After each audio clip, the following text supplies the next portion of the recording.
Hello and welcome to Wee Ood, an unofficial Doctor Who watch-along podcast.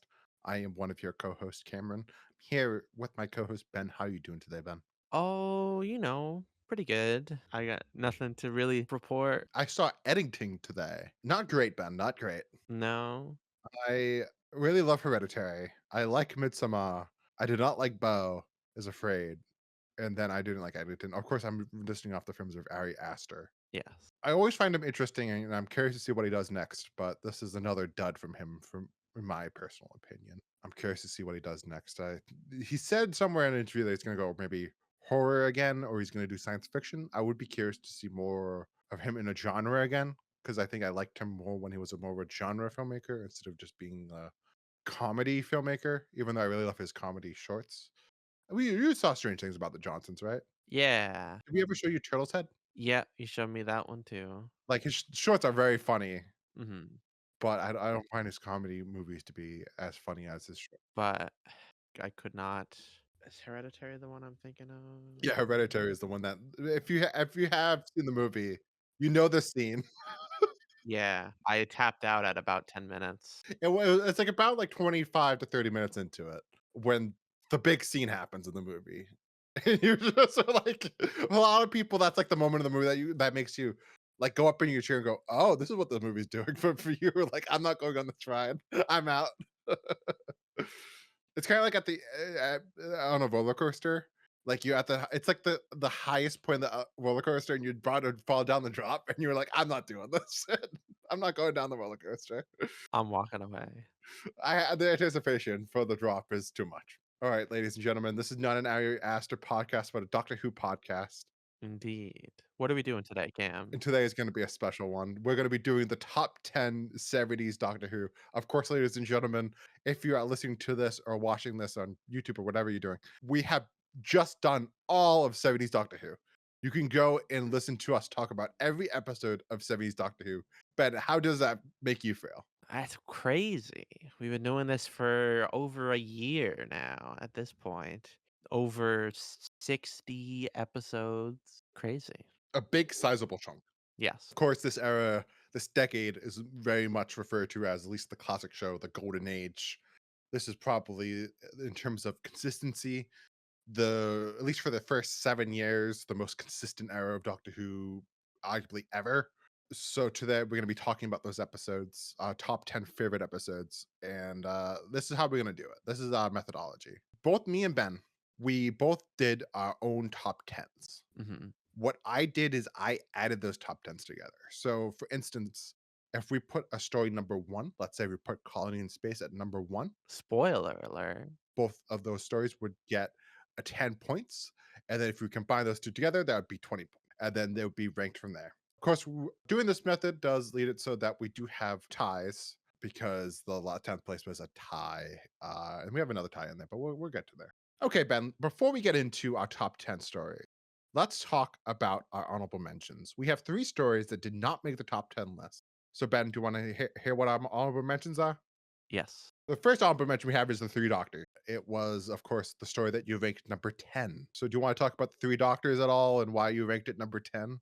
Yeah, so the 3 Doctors, if you look at just purely numbers, how we rated it, it was not, like, at the very there was some above it that I didn't put on the top 10 list, but this one I felt like was enjoyable enough and important enough. I loved seeing Troughton, I loved seeing Hartnell, even if it's not it's like a mid-8, mid to low 8, but it was enjoyable enough and significant enough, I think, to the future of Doctor Who. Sets that precedent that, oh, these different iterations of the same man, what happens if we bring them together? So it was worthy of, at the least, the 10th spot on my personal list. Are you shocked that it wasn't on my list at all? No, I didn't think you would, but I have a very soft spot for both Troughton and Hartnell. 10th place is kind of the spot that it's like, yeah, I never even really thought about The Three Doctors just because I think even though I have a lot of nostalgia for The Three Doctors,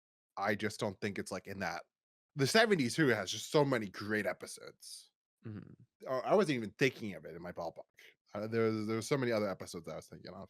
There's Really a lot of great ones. Our second honorable mention is going to be the Time Warrior that I ranked at number 9. As you are aware, I love the Time Warrior. I one on my list, some just being completely Tom Baker. So I was just thinking like, oh, I should have some rarity here, and I really do love the Time Warrior, so that's why I gave it the ninth spot. I really love just this iteration of the Sun Tyrants. I really love. I wish that we got another story of the Sun Tyrants like they appeared in this story. Yeah. It's a really cool, in my opinion, way of doing a historical of it's sort of like I think I mentioned in the episode, it's like a very much of a new Who style historical in the classic show of having it be much more of a twist on like an alien is invading medieval times. And I find that to be fun, along with the dialogue in this story. Robert Holmes's dialogue of like the warriors is all fantastic, and I love Lynx is just he's my favorite from Santan, and I love I think it's Paul Kinsey's performance is just fantastic. No, Paul Kinsey is a Madman character. Not Paul Kinsey. It is a time. Kevin Lindsay. What did I say? Paul Kinsey. Shit, I was close. But Kevin Lindsay is so great as Lynx. And yeah, just there's not much for me to say. I loved it. Did you ever think about putting the Time Warrior on your top 10, Ben? I thought there was a chance you might. I didn't love it as much as you do when we watched it. Maybe on a rewatch, I'd enjoy it more for what it is. It's a good introduction for Sarah, even if a lot of the things it establishes for her are never brought up again, or hardly ever brought up again. Santarin's good. I don't know. I'm just not as into, as a rule, historicals over the sci-fi. I'm curious of like, because like I don't think the classic show really. There's not a historical that's coming up that I'm like, oh yeah, I think you're gonna that might change. The New Who is one of that's gonna. But even New Who's historicals aren't like typically aren't like the greatest episodes. Usually when it's more modern times or I mean, there are some I there's a story that's coming up that's kind of a story. like the Aztecs is pretty good. The Romans is pretty good. Marco Polo for what it is not bad, but a lot of them, maybe if I knew more history, more British history, I would enjoy more. But like, I've been listening to a lot of Big Finish, and a lot of them are historicals for the first Doctor, Hmm, Big Finish. makes sense. And it's like, OMG, it's 17th century general Thomas Woodward. Holy shit. That he's Yeah. my boyhood hero. And I don't know who that is. It doesn't mean anything to me. I haven't been dreaming of the day that Ian meets that guy. It's not the first Doctor meeting George Washington.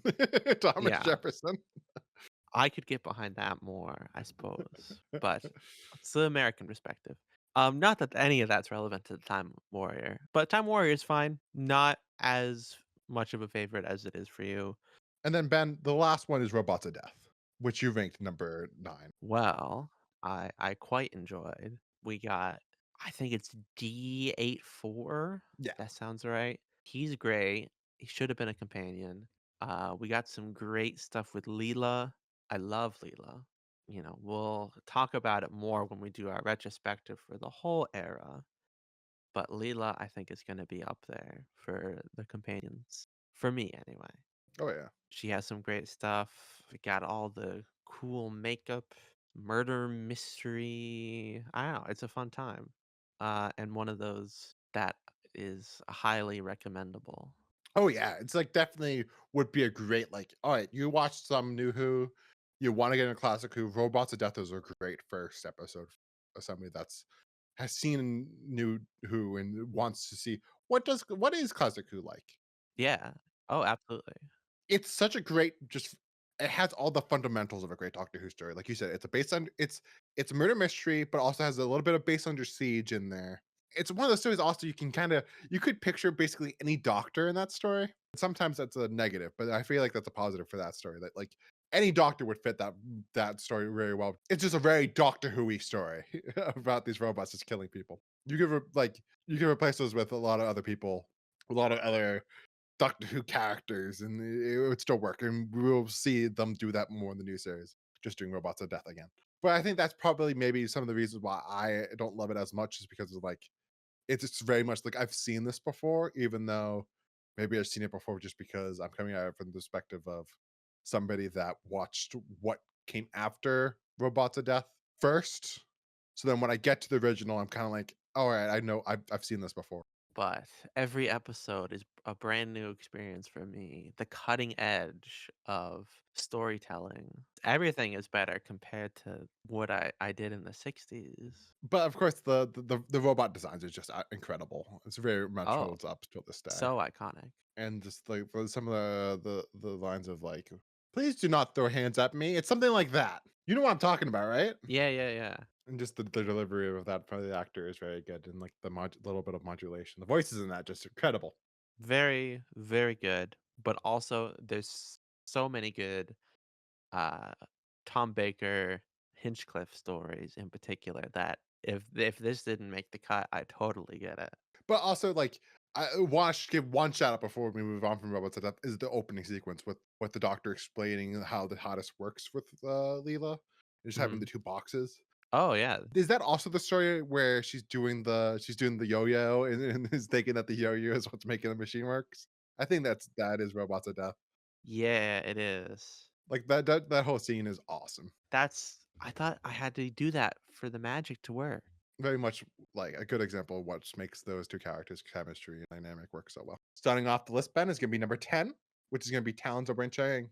Ben, why did you rank Talons of Weng-Chiang number 8? It's easy to compare it to the other two six-parters, and I think that's definitely this is the weakest of the Hinchcliffe six-parters, but it's still an excellent story. The caricatures and stereotypes from a modern lens can kind of drag it down a little bit, but setting those aside, we got a great villain. We have a great gothic Victorian setting feels very well realized. We got Leela, which I think is a great companion to have in this story in particular, since she is the complete opposite of a Victorian woman, and there's a lot of fun dichotomy there. Doctor gets to don his Sherlock Holmes cap and solve a mystery. It's great. Very fun time. I agree. It's very good. I think that I don't love the story as much as you do just because it's like I think that the reason why I still love the story because again I put it in my top 10. Think the reason why it's in the 10th spot is one due to the racism elements not aging particularly great. I had to put it lightly, and also just the fact that like just because it is a six potter. I didn't even mention Jago and Lightfoot. Oh yeah, but like just because it is a six potter, there is some elements there that's just not the tightest compared to some other stories on this list. But of course, there's some really strong elements like you said, Jago and Lightfoot being probably two of the best one-off characters in all of Doctor Who. And you have a great villain. And you have like David Maloney just directing the hell out of it, Yeah, like giving it so much atmosphere.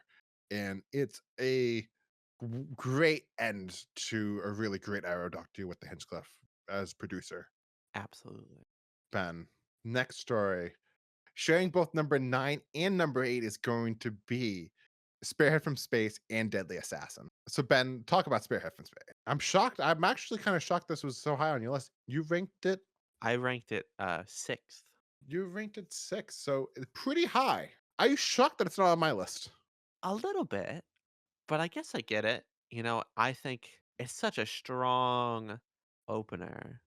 I love all the stuff with Pertwee in the hospital, meeting the Brigadier and Liz, and well, if you want me to work for you, I need that car. The Autons are just an instantly iconic monster, Yeah. and the Nestine consciousness. It's on film, so it looks absolutely gorgeous. Probably the best looking episode of the 70s Who. Oh yeah, and I think it's very well directed as well. I think part of it is comparing it to what came before it Yeah.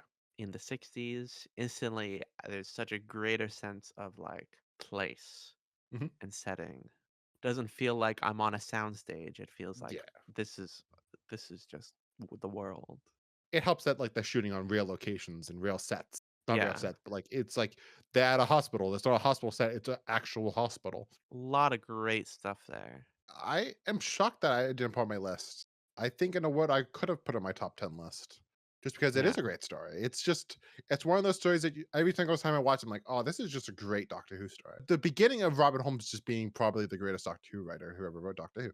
Mhm. And just from this, the run from this to Sunmakers is just an incredible run of stories. His run in particular? Yeah, just like just his those stories that he wrote from that point on, just banger after banger. And like you said, autons are great, and like there's so many great moments in this serial that we could be here for days just talking about them. The most iconic one just being the autons coming out of on the city and just killing people. It's just like Mhm. that's such an iconic image of just Doctor Who period.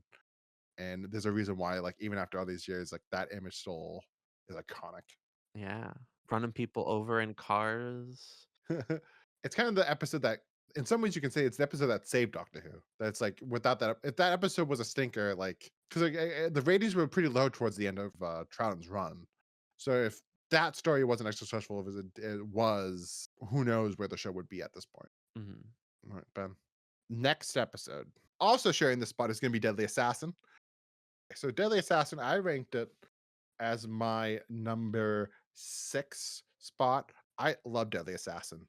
You clearly don't because you didn't put it anywhere on your list, Ben. Why do you not put Deadly Assassin on your list? Uh, I mean, it's definitely a good story, a very good story. It did not quite reach that upper echelon. I'm a big fan of the Master, and the Master here is just not very Master-like. The Matrix stuff is cool. I don't know. It's hard to say other than I just really didn't jive with it Hmm. enough to bring it over that like 9 out of 10 threshold. I think it helps that I grew up with this one. So I have a lot of nostalgia for this episode. Again, like a lot of stories on this list written by Robert Holmes and directed by David Maloney, the GOAT. Love how this is directed, especially all the Matrix stuff in particular. Yeah. I love that this is like a political conspiracy thriller. It's a man who the wrong man trope of like Alfred Hitchcock does this a lot of like the man is falsely accused of doing the murder and he has to prove himself innocent. Brian De Palma uses it a lot, like in the first Mission Impossible. He does it.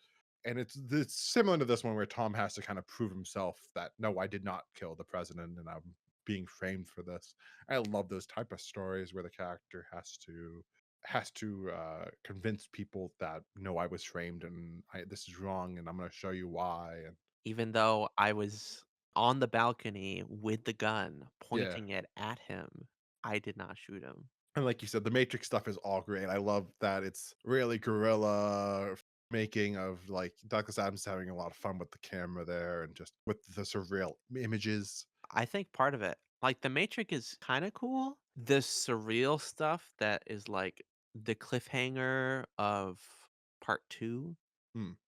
I find way, way more interesting than like now we're just traipsing through the jungle, hunter and hunted. I'd much rather like, what the fuck is even happening? Oh, Yeah. there's a train or what? A very small train. A very small train, but I was let down a little bit on that front.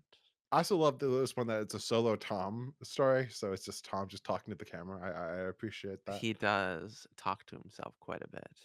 Number 7 on the list. It's a story that I put down, but you didn't rank. I ranked it number 6. It is another Third Doctor story. It is Carnival of Monsters. Mhm. I love me some Carnival of Monsters. It is another story written by Robert Holmes. Robert Holmes, four Potter, in the Pertwee era. Basically, all of them are great. Yeah. You have Spearhead, you have Terror of the Autons, you have Carnival of Monsters, and you have Time Lord. I think yeah, I probably could have another day of the week. Probably could have did Spearhead instead of Carnival of Monsters, but this week I was feeling Carnival of Monsters. I just love Carnival of Monsters just because one, it's so different from a lot of other Pertwee episodes. A lot of other Pertwee episodes, it's much more on Earth, of course, and it's much more unit based. Mhm. Carnival of Monsters isn't that. It's much more imaginative and inventive. There's a lot of big ideas, which I love in Doctor Who when it does a big idea. Carnival of Monsters is full with them. I love the side characters in this one. And I just love that That first cliffhanger is one of my favorite cliffhangers of Oh, just yeah. Doctor Who period. And this is one of those stories that like I feel like classic Doctor Who's pacing can sometimes be an issue. This is one of those stories that the pacing is just it still holds up to this day. It's just bam, bam, bam. Oh, yeah, yeah. It is definitely an excellent story. It just didn't quite make the top 10 for me because, again, so many great Fourth Doctor, particularly Hinchcliffe stories. For me, I mean, that one would probably be like 11 or 12. Excellent, excellent story. Okay, Ben. So number six, in the sixth place is gonna be Ock in Space. Ben, you rated the story higher than me. You rated this number seven. I rated this story number eight. So Ben, why did you rate Ock in Space at number seven? I honestly thought you would rate this much higher. Again, Ben, it's again, it's the problem of the stories are just so good. I know. Like the ones that we have coming up, we still have a lot of big ones coming up, and it's like we're already at the point now of just being like we're at number six, and we're still going. This there's still a lot of big stories to come. Yeah, but Ark in Space is great. Robot does a good job kind of setting things up. Who is this guy? And then Ark in Space is when we say go. I think there's a lot of great stuff here with Tom and Sarah. This is Harry's first adventure in the TARDIS. We have sometimes not great effects, but even with the limitations, we get some great body horror stuff. The spaceship set that they build is really good. So good they used it twice. Exactly. Yeah, it's just a really solid all around story. Really is what made me enjoy Tom Baker as the Fourth Doctor. Of course, the start of the Hinchcliffe era of him being producer of the show also is a clear first mark of Robert Holmes being the script editor. Of course, it's the first story that he like basically rewrote the majority of, which is a very common thing that happened throughout his time as script editor. And it's just a classic Doctor Who episode. Like we mentioned while we did the episode, that it's the both Russell T Davies and Stephen Moffat has said it as the being their favorite story, and it makes sense why. It's just a similar to Robots of Death. It's a stereotypical Doctor Who based under siege story, but done just like perfectly. Except for, of Yeah. course, the special effects, which is kind of perfect for Doctor Who. You kind of want some bad special effects in there because that's the charm of it. Uh, just very great dialogue by Robert Holmes. The pacing of part one is incredible of how slow it is to reveal itself. Like the story doesn't really get going until like 40, 50 minutes into the story, where we actually get what the plot of the story is, which is very, very fun as like that shouldn't work. You should be bored that first like half of the story. Yeah, yeah, It's but a there's testament to how good the story is that the first half is actually you might be I could understand some doing the argument that the first half is actually better. yeah, just Tom and Sarah and Harry wandering the spaceship trying to figure out what's going on Yeah. is just innately enjoyable to watch, even before we get scary monsters. And the Warren is such an interesting villain, and green bubble wrap can be good if you have strong British actors pretending like they're being mutated by it. Yeah. Some excellent performances. Such a iconic episode, and one that like I could just put that episode any day of the week and enjoy it. All right, Ben. Number five. I think this is gonna be a shocker to you, Ben. What do you think number five is? Knowing what I have rated higher than this, I'm gonna guess you're gonna be not as into it. Inferno. No, Seeds of Doom? no, it's gonna be City of Death, Ben. City of Death? Which, of course, Ben, you rated it number one. It's your top slot. Yeah. I rated it, at number 7. So I really like City of Death, Ben. Don't get me wrong, Ben. I'm a little bit of a Robert Holmes fanboy. I like that Hinchcliffe era stuff more than the Douglas Adamsy Doctor Who. Even though I still really love City of Death. So Ben, go on about City of Death.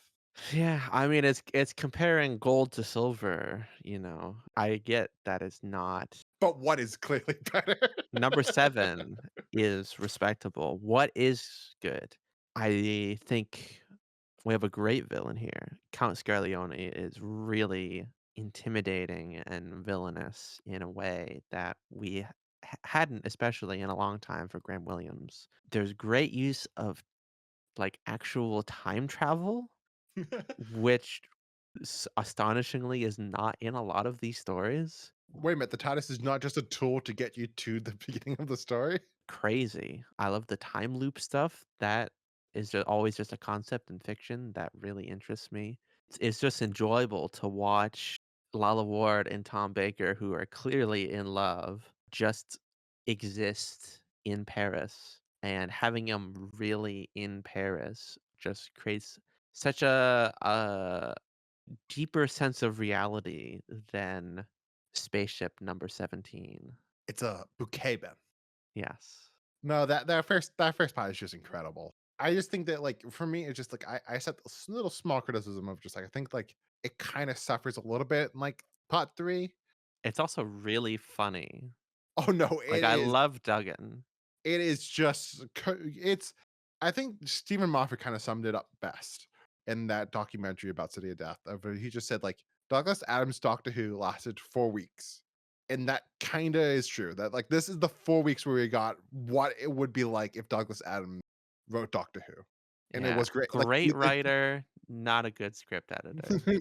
no, we Ben we watched the Haunted Nyman. Yeah, and It's Creature just from the like Pit, and he Nightmare of Eden. he's just not one of those guys that's just like like I don't get the sense that Douglas Adams is great at structure, you know? Yeah, He just was very good at like he was just a very creative man that was very funny. And that works for something like when it's his original material so he can just go on he can just have all these ideas going one after another.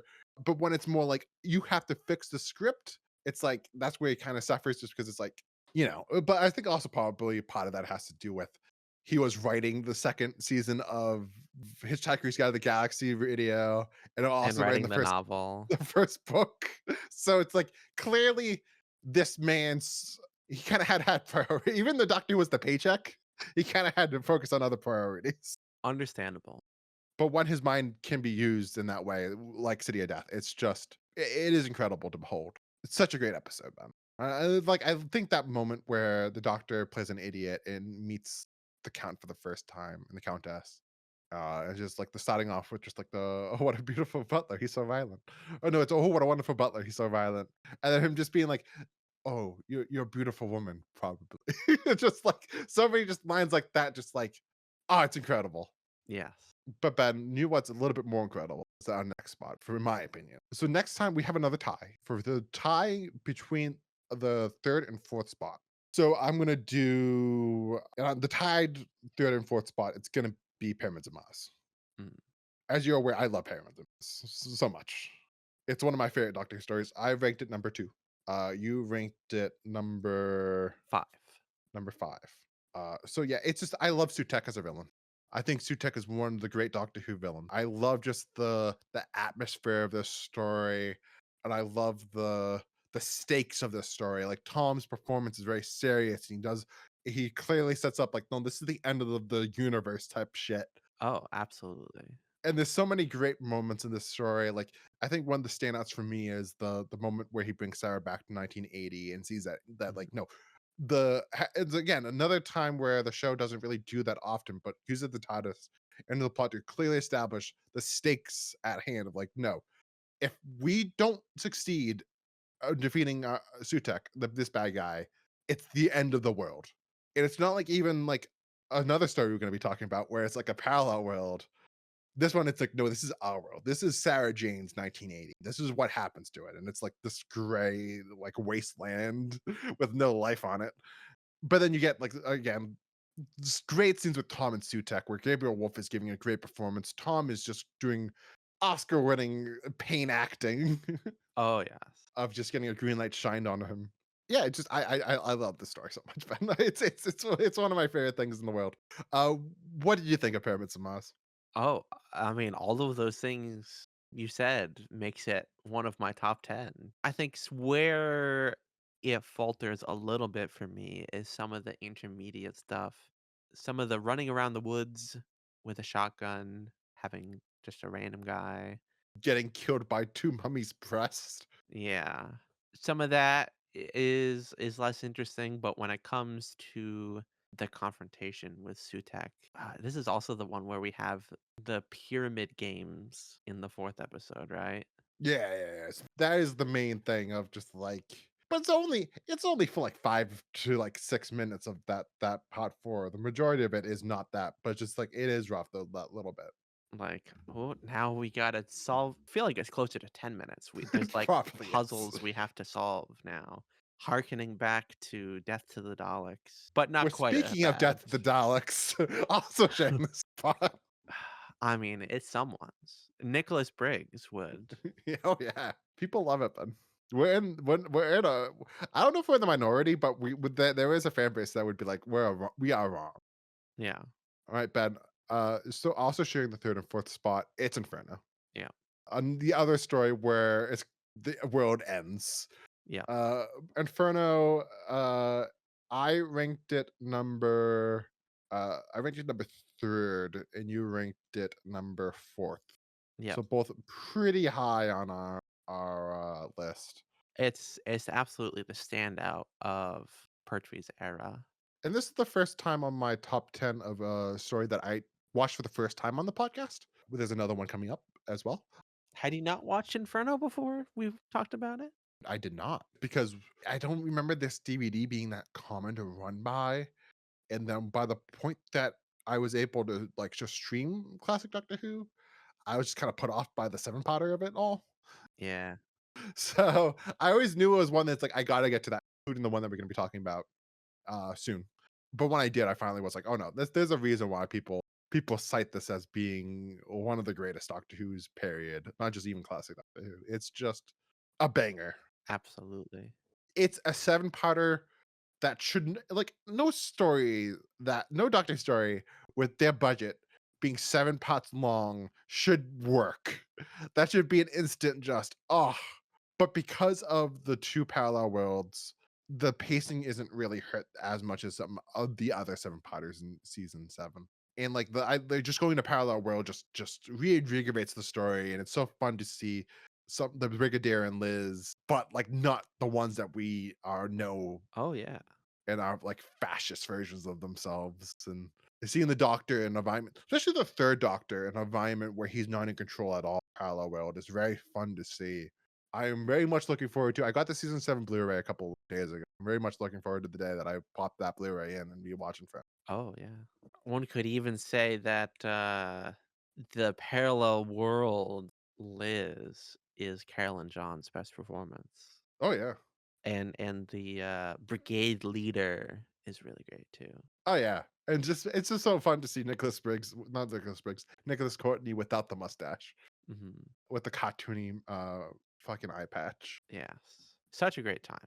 Another one that uses not time travel, but timelines in such an interesting way. Yeah. Using the science fiction element of the show. Yes. To tell a environmentalist message. Yeah, don't drag down the Earth's core, ladies and gentlemen. Or the world's gonna go in a It's volcano. gonna literally explode the world. Pop it like a balloon. All right, Ben. Next one. What is number 2? Probably guess what number two is. I am guessing the next one that I'm thinking of will be number 1. So I'm gonna say Seeds of Doom. Yes. Seeds of Doom, another one like Inferno, I did not watch before this podcast. Mhm. I was so blown away by how good Seeds of Doom is. So I was so shocked. I rated this number 4. You rated this number 2, which Yes. is why it's so high on the list. So Ben, you start us off. Why is Seeds of Doom the best of the Hinchcliffe era? I mean, ooh, I'm realizing I rated this higher than what is next on the list. Yes, you did. I don't know. I what comes next, I think, is a higher number, but I think I enjoyed this one maybe more. Seeds of Doom, it's a six-parter, which not every story should be a six-parter. Just look at Third Doctor era. and the rest of the Fourth Doctor era. Well, sure, yeah. But I mean, there's a time when every other story is a six-parter. But there's really I feel the gravity of it, and I'm constantly invested and interested in what's going on. We have that shift halfway through between Antarctica, and now we're in this manor with this mad scientist. We got more body horror elements to it. Great stuff with Sarah and Tom. Got some humor. I can't think of her name, but the old lady who is like a spy. Got some great like even stop motion effects. Is it Unit? Yeah. Unit comes back and helps a little bit. I don't know, it's just a really excellent story. I enjoyed all 6 parts of it, which, there's often highs and lows, but it was just really great all the way through. And of course, the woman you're talking about is Amelia Ducat. Yes. The painter. But yeah, no, this story is incredible. It's Doctor Who does the thing for the first 2 parts of the story, before the thing, so it's the original story, the John Ford movie, and it's great. I really enjoyed those first 2 parts. The Crinoid is such a great, like, creature, and the fact that it takes over you, and there's some great cliffhangers there of, like, I think it's, like, part 3's cliffhanger is the Sarah is almost is being threatened that she's gonna get turned into a Crinoid, and Mhm. there's a lot of fear in that, and this story gets pretty dark at moments Oh, it's got, like, one of the most gruesome villain deaths. of, like, the compass, the contractor, what is that what it is? Compactor Compactor, that's what it is. gets ground up into a paste and spread to nourish all his crop. Like, that's so dark. There's an alternate version of this where there's audio and we hear the crunches and the squelches. We don't hear any of that, but you can imagine it, and it's like just a It's horrific way to die. one of those times where you're like, "Is does Mary Whitehouse have a point here?" Exactly. But it's just and, like, the just like you said, like, having it be split into those 2 different types of stories, having it be much more of a two-parter plus a four-parter Yeah. helps the story out being as a six-parter. And there's some great stuff with Tom and Sarah in this one. I think this is the episode where he refers to Sarah Jane as, "This is Sarah Jane, my best I friend." think yeah. And it's just, like, puts a smile to my face just because it's like, "Oh, yeah, she is. She's definitely is this doctor's best friend." There's sometimes the doctor says that, and you're like, but with Sarah 4th Doctor and Sarah Jane, you're like, "I'm 100%." Are you saying that Canine is not the doctor's best friend? Again, every single time, every scene that Tom has with K9, he wants to kick this thing and and he wants to, like, burn it. Is Canine completely absent from this list? Yeah, he is 'cause he's on City of Death, which is hilarious. Maybe in the 2000s, the best of the 2000s, he'll be on the list, or best of spin-off media. So, I mean, we still have number 1, but at least so far, and I'm guessing it will continue to be, is this all Hinchcliffe era plus season 7 here? Well, no, Carnival of Monsters. Oh, yeah, forgot about that one. So, Ben, Season of Death, great. I don't think we talked about Season of Death enough, but I don't think you need to because I think if you're watching this, you probably already watched Season of Death and know Yeah, that it's great. it's fantastic. Number 1, everyone at home is, like, already knows what it is, Ben. Genesis of the Daleks. I rated number 1, you rated number 3. Shockingly, the number 3. It's a perfect Doctor Who episode. I don't know what else to say. It's such a great introduction of the Daleks and of Davros as the creator of the Daleks. It's basically, at this point, the past 2 of the what's his name? Who's the guy who created the Daleks, Ben? Terry Nation's Dalek stories were not up to par, at least in our both opinions. Planet of the Daleks and Death of the Daleks have a same energy to them of the Daleks. It's just like you're just doing that, but again, Yeah, and it's missing that juice. And who knows what it was? Maybe it was that he was just found it reinvigorating to be telling the genesis of the Daleks, or it was a Robert Holmes edging him on to a more darker direction, or it was just Robert Holmes rewriting the story. Who knows, Ben?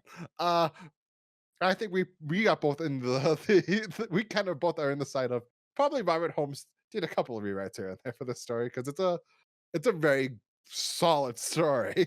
When you look at what comes before and when you look at what comes after, you have to believe there has to be some significant outside influence. Unless he just had a divine moment of like it all just came together.